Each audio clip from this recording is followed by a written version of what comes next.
बिस्मिल्लाहिर्रहमानिर्रहीम। अस्सलाम वालेकुम डियर स्टूडेंट्स। आज का हमारा जो लेक्चर है उसकी जो आउटलाइन है वो आपके सामने गिवन है। आज हमने चैप्टर 1 से जो टॉपिक डिस्कस करना है दैट इज लिमिटिंग रिएक्टेंट। इसकी डेफिनेशन को हमने अंडरस्टैंड करना है। Why we use limiting reactants, हम यूज़ क्यों करते हैं लिमिटिंग रिएक्टेंट्स को, उसकी रीज़न क्या है उसको डिस्कस करेंगे। एग्जाम्पल्स लेंगे। आइडेंटिफिकेशन ऑफ लिमिटिंग रिएक्टेंट, अगर कोई केमिकल रिएक्शन परफॉर्म हम करवाते हैं तो उसके अंदर जो लिमिटिंग रिएक्टेंट होगा उसको हमने आइडेंटिफाई कैसे करना है, उसके जो स्टेप्स हैं वो भी डिस्कस करने हैं। What is a limiting reactant? A reactant which is used or consumed earlier due to its lesser amount and control the amount of products formed in a chemical reaction is called limiting reactant। ऐसे reactant जो chemical reaction के दौरान पहले ही use हो जाए, consume हो जाए, या ऐसी रिएक्टेंट जो कम मिकदार में हो, या ऐसी रिएक्टेंट जो कि अमाउंट ऑफ प्रोडक्ट को कंट्रोल करे, ऐसे रिएक्टेंट को हम कहते हैं limiting reactant.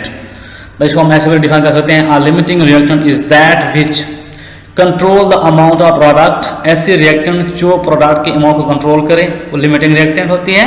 Is taken in lesser amount, जो रिएक्टेंट रिएक्शन के दौरान कम मिकदार में ली जाएगी that will be a limiting reactant.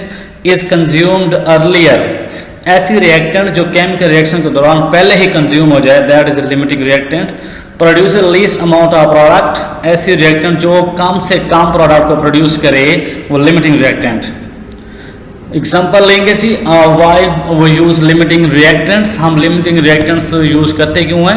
There are following reasons to give the answer of the question that why we are using limiting reactants. हम limiting reactant क्यों use करते हैं उसके रीजन है वो आपके सामने गिवन है।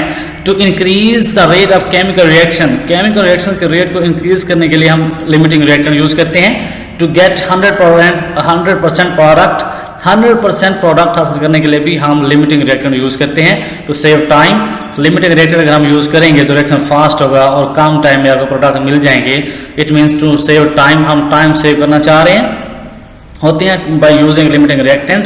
To get maximum amount of product in a shorter time, कम टाइम के अंदर ज्यादा से ज्यादा प्रोडक्ट हासिल करने के लिए भी हम लिमिटिंग रिएक्टेंट का सहारा लेते हैं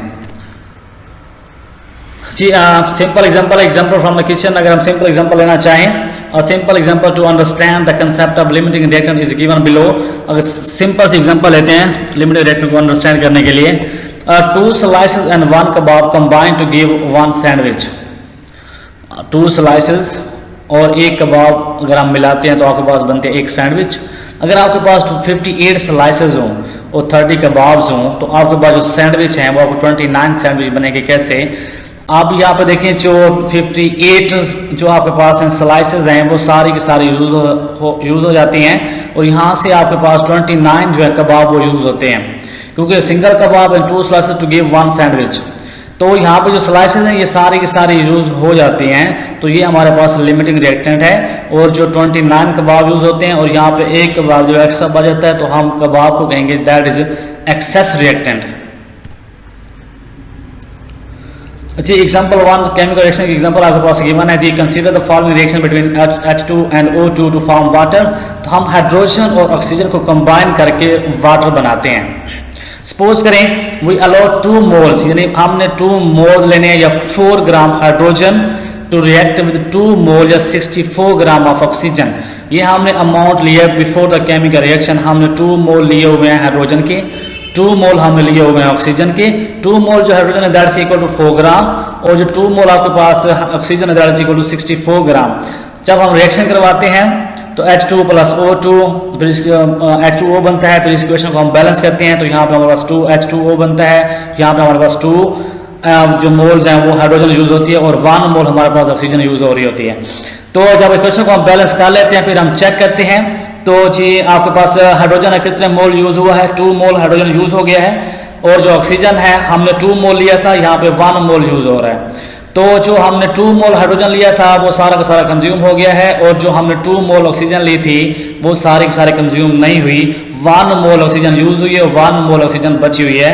तो जो चीज़ कंज्यूम हो गया ड्यूरिंग केमिकल रिएक्शन तो दैट इज लिमिटिंग। तो हाइड्रोजन सारी की सारी यूज हो गई है, 2 मोल इसके यूज हो गए हैं जो हमने लिए थे, तो दैट इज लिमिटिंग रिएक्टेंट। और जो ऑक्सीजन है इसका 1 मोल यूज हो गया है, 1 मोल रिमेनिंग में, तो that is excess reactant. Second example हमारे पास है जी, हम कार्बन और O2 को, ऑक्सीजन को कंबाइन करके हम प्रोड्यूस करवा रहे हैं कार्बन डाइऑक्साइड। तो रिएक्शन से पहले हमें जो अमाउंट्स लेनी है, suppose we allow to react 2 mole हमें लिए carbon, 2 mole carbon is equal to 24 gram and with 1 mole of oxygen, 1 mole of oxygen equal to 32 gram. तो हमने कार्बन के 2 मोल लिए हुए हैं और ऑक्सीजन का हमने 1 मोल लिया हुआ है। फिर हम रिएक्शन करवाते हैं, केमिकल इक्वेशन लिखते हैं, कार्बन प्लस O2 ये बनाते हैं CO2। अब कार्बन डाइऑक्साइड बन रही है तो इसको हमने बैलेंस करना है। यहाँ पे कार्बन 1 है तो यहाँ पे भी सिंगल है, यहाँ पे ऑक्सीजन 2 है तो यहाँ पे ऑक्सीजन भी 2 है। तो हमने कार्बन के 2 मोल लिए थे तो यहाँ पे 1 मोल यूज हो रहा है कार्बन का, तो ऑक्सीजन का हमने 1 मोल लिया था और यहाँ पे 1 मोल पूरा का पूरा यूज हो रहा है। तो ऑक्सीजन हमने 1 मोल ली थी और 1 मोल सारा का सारा कंज्यूम हो गया है, तो that is limiting reactant.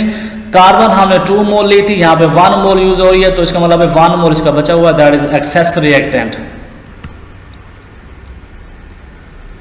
Third example हमारे पास गिवन है जी, consider the following reaction between the hydrogen and Cl2 to produce HCl। हम HCl बनाना चाह रहे हैं, हाइड्रोजन और जो है Cl2 दोनों को हम कंबाइन करवाते हैं। तो सपोज हम क्या करते हैं जी, पहले रिएक्शन से पहले हम क्या करते हैं, we allow to react 1 mole of hydrogen, hydrogen हम लेते हैं 1 mole with 2 mole 142 gram of chlorine, 2 mole chlorine ले लेते हैं, 1 मोल हाइड्रोजन लेते हैं, 1 mole hydrogen is equal to 2 gram and 2 mole chlorine is equal to 142 gram.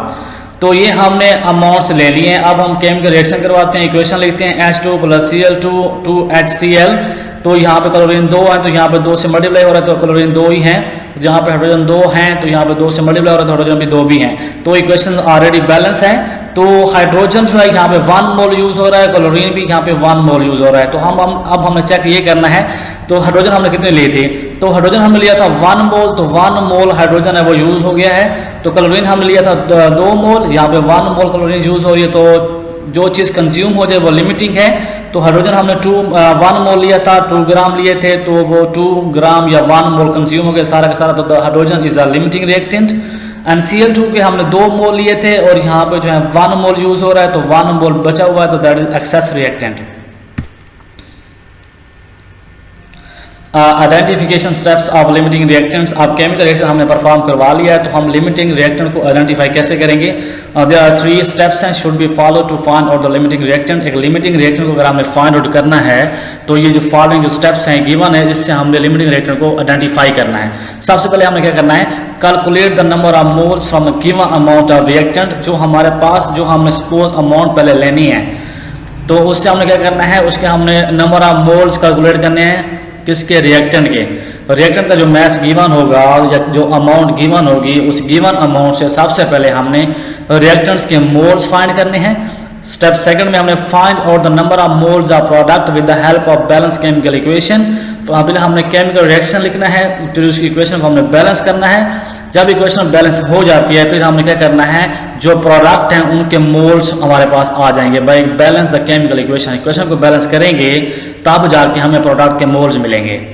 तो पहला स्टेप में हमने क्या किया है, जो रिएक्टेंट्स हैं उनके हमने मोल्स कैलकुलेट किए हैं बाय गिवन, रिएक्टेंट का मैस गिवन होगा, उस गिवन मैस से हमने रिएक्टेंट के मोल्स कैलकुलेट करने हैं। सेकंड स्टेप में क्या होगा, हमने इक्वेशंस लिख के उसको बैलेंस करना है। बैलेंस करने के बाद जो हमें मोल्स मिलेंगे प्रोडक्ट के, वो प्रोडक्ट के मोल्स होंगे। और जो लास्ट वन है, identify the reactant which produce the least amount of product as a limiting reactant. फिर हमने इस इक्वेशन से जो हमारे पास मोल्स आ जाएंगे, फिर हमने आइडेंटिफाई करना है कि कौन सा रिएक्टेंट है जो कम से कम प्रोडक्ट दे रहा है। तो ये था आज का हमारा टॉपिक, इसको आज हमने 1 by 1 अच्छी तरह से डिस्कस कर लिया, तो आप लोगों ने इसको अच्छी तरह से अंडरस्टैंड करना है।